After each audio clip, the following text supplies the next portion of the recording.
Salut à tous chers youtubeurs et bienvenue sur Bungie Online TV pour la suite de cette série Joomla, donc Joomla de A à Z. Et aujourd'hui nous allons voir les extensions en général de Joomla. Donc une extension, pour faire simple, c'est quelque chose qui se rajoute au fichier de base de Joomla et qui permet de, par exemple, avoir, je sais pas moi, un forum, tout ça qui s'ancre sur Joomla. Donc on va aller tout de suite sur la page d'administration du site. Donc le administrateur. Hop, administration, connexion. Voilà, donc on est sur la page. Donc voilà, une extension, ça comprend donc la partie module, plugin, gestion des langues, template c'est un peu à part, et la partie composants. Donc pas tout le monde possède des composants, et pas tout le monde ne possède des modules ni des plugins. Mais le composant, en fait, s'il y en a, c'est la plus grosse partie, c'est une grosse partie qui sera essentiellement une partie d'administration. Le module, c'est quelque chose, c'est un... Si le modulier, c'est quelque chose qui se fixera dans la page du site, par exemple là, si je vais sur la page d'accueil, il est là. Voilà, avec une petite jolie musique d'ambiance que j'ai rajoutée. Un module, c'est par exemple la boîte là. Voilà, cette boîte. À partage ce que tu vois. De là jusqu'à là, c'est un module. C'est un bloc qui s'ancre sur la page du site. Voilà. Au même titre que l'article était un module, et au même titre que la bannière en haut était un module. Hein. En fait, tout le site est fait de modules à part le background. Qui lui est une image. On pourrait peut-être ça appeler un module, mais bon. Et ensuite les plugins, les plugins, c'est ceux qui sont quasiment tout le temps, qui sont des petits outils qui permettent de faire fonctionner quelque chose d'obligatoire pour faire fonctionner, pas tout le temps, mais la plupart du temps, qui permet de faire fonctionner correctement les extensions. Donc par exemple il y a le composant, comment il s'appelle, faut que je le retrouve pour vous montrer. Legacy, voilà, je crois que c'est Legacy mode, voilà, système Legacy. Si on l'active, par exemple, c'est un truc qui va faire fonctionner le site en compatibilité 1.0, voilà, qui vient de se rajouter un système de compatibilité. Voilà, c'est pratique. Tiens, j'ai pas vu qu'il y avait un cache. Bon, on verra ça, on verra les plugins plus en détail dans une prochaine vidéo. Donc, et on a un fichier langue. Donc le fichier langue, c'est French English. Hein. Des fois, les extensions possèdent leur propre fichier de langue, parce que des fois les traductions de Joomla ne sont pas très bonnes, donc ils préfèrent rajouter leur propre fichier langue. Voilà, donc là on a French English, des langues de base. Hein. Donc voilà. Donc je vous propose de tout de suite voir plus en détail où on réussit à avoir ces extensions. Donc ces extensions sont disponibles sur le site officiel de Joomla. Donc joomla.fr, voilà. www.joomla.fr. Et dans la rubrique extensions. Donc ça c'est des extensions officielles Joomla, donc qui ont été approuvés par Joomla. Donc vous êtes sûr que ce sont pas des fakes ou des virus ou tous les trucs dans ce genre qu'on peut trouver sur internet. Et faut regarder plusieurs choses avant de prendre une extension. Donc première chose à regarder, si vous êtes que en gratuit, le prix. Donc voilà, on a le prix ici. On a la version du Joomla avec lequel il est compatible. Ensuite les types de comment on peut appeler ça, de petits blocs qu'on vous rajoute. Donc on a le plugin, le module et le fichier langue. Et qu'est-ce qu'on peut... Et aussi, si quand on clique dessus, par exemple, dans les paramètres, des fois ils disent quelques petits quelques petits renseignements supplémentaires. Là, ce n'est pas le cas, mais des fois, ils vous disent la version PHP, qui est très importante. Parce que, par exemple, moi, j'ai installé une extension pour un forum qui n'est pas compatible avec ma version, parce que mon PHP n'était pas bon.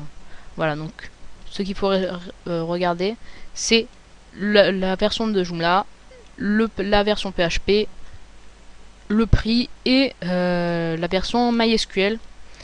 Bon, celle-là, normalement, vous n'aurez pas trop de soucis d'incompatibilité. Hein. C'est surtout la version PHP si vous êtes hébergé sous Free.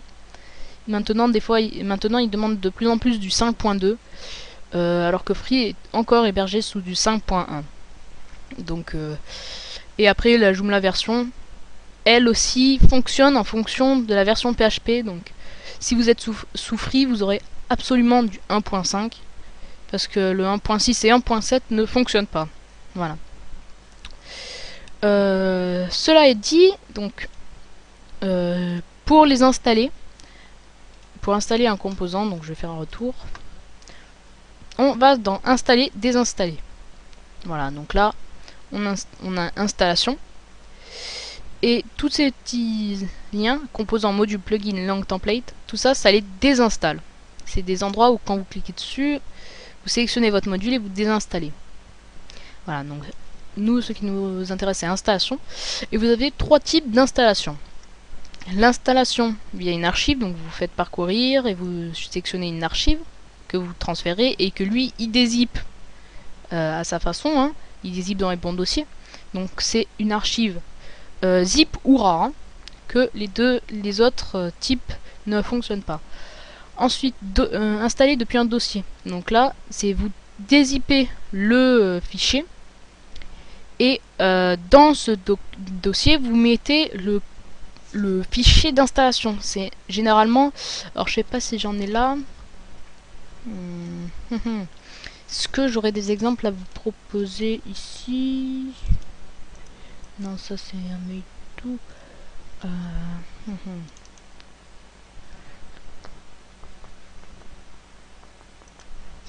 Je n'aurai trop rien à vous montrer.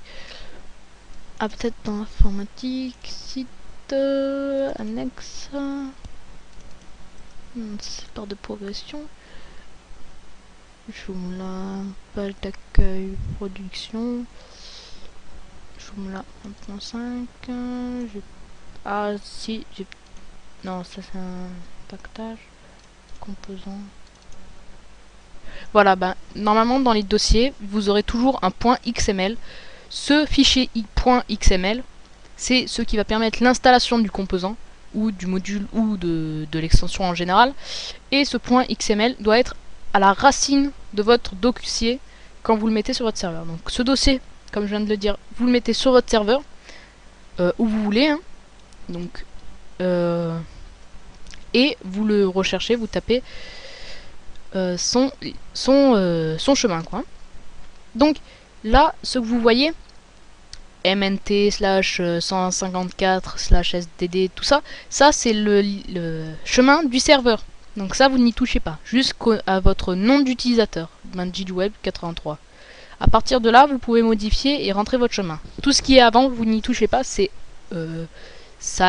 inscrit automatiquement par Joomla, mais vous n'y touchez pas, sinon ça vous fera une erreur catastrophique. Je sais pas ce que ça fera, mais j'ai jamais essayé, mais je vous déconseille de le faire.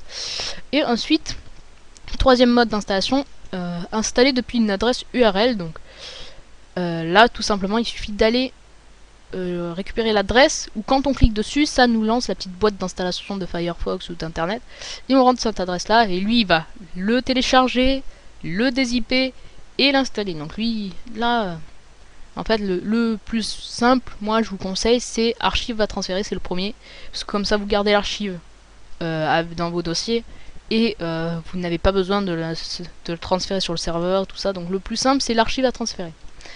Ensuite, pour désinstaller une extension ou un composant, module, plugin, langue, template, vous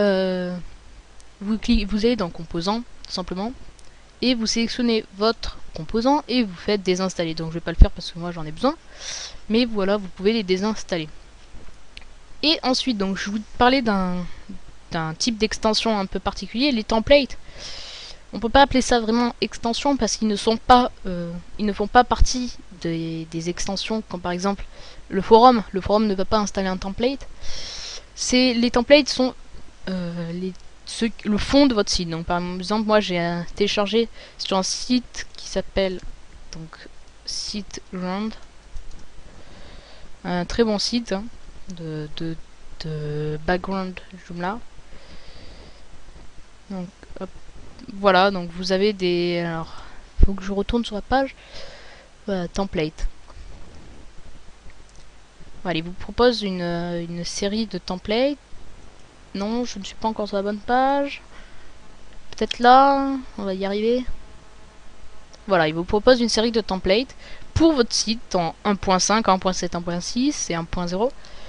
Donc voilà, par exemple, moi j'ai installé le SiteGround pour celui-là. Hein, je crois que c'était Red Pure ou quelque chose comme ça. Voilà, j'ai installé. Et sinon, on a les 3 autres par défaut. Donc que propose Joomla. Ensuite, dans la partie administrateur, donc là, c'est le fond de là, que là, je vais pouvoir modifier.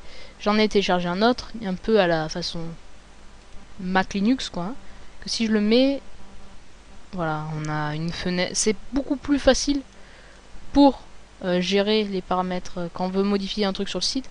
Là, on a une petite barre et tout. Franchement, il propose des trucs très sympathiques. Hop. Oh là là. Galère, galère, galère. Je vais essayer de récupérer mon ancien thème parce que celui-là, je trouve des fois un peu compliqué sur l'écran que j'ai. Alors, hop, défaut. Voilà. Donc, voilà, c'est à peu près tout. Et après, les fichiers de langue. Donc, les fichiers de langue qu'installent les extensions. Des fois, c'est des fichiers de langue qui s'incrustent dans les fichiers langue par défaut de Joomla et qui permettent de rajouter de nouveaux entre guillemets mots quoi pour les comment ça s'appelle, trous de mémoire. Non, pas pour les trous de mémoire, les traductions. Voilà, pour les traductions, parce que des fois sur certaines extensions des mots sont traduits difficilement par Joomla, donc ils rajoutent leur propre fichier de langue pour permettre une meilleure traduction lors de l'exécution du site. Donc voilà, j'espère que ce tutoriel vous aura fait davantage comprendre le fonctionnement des extensions. On se retrouvera pour de prochaines vidéos sur la partie sur la gestion des modules plus en détail. On verra les modules beaucoup plus en détail, car les modules sont aussi une ressource essentielle de Joomla. Voilà, je vous dis à bientôt pour de prochaines vidéos. En attendant, prenez soin de vous. Bye bye tout le monde.